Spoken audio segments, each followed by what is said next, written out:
في الفيديو ده هقول لكم على طريقه سحريه ازاي تنضفوا بيها اي بقعه موجوده في المراتب بتاعتكم بطريقه سهله جدا، وسيبكم من اي طريقه انتوا شفتوها في اي فيديوهات تانية قبل كده. كل اللي عليكم تصلوا على النبي وتكملوا الفيديو معايا للاخر.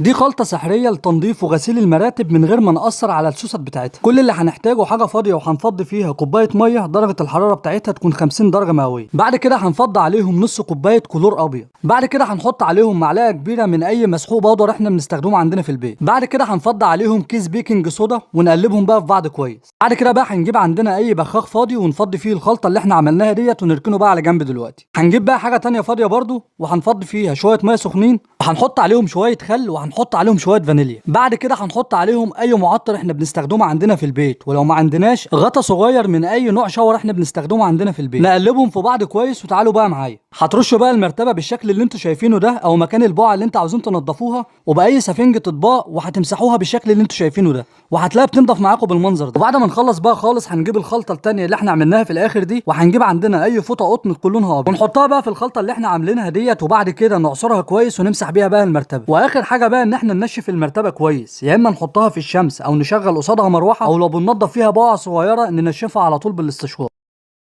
ما تنسونوش بقى بدعوه حلوه وتدوسوا على القلب اللي في الجنب ده وتعملوا لايك وشير للفيديو ده عشان يقدر يوصل لاكتر عدد من الناس تقدر تستفاد وناخد ثواب سوا.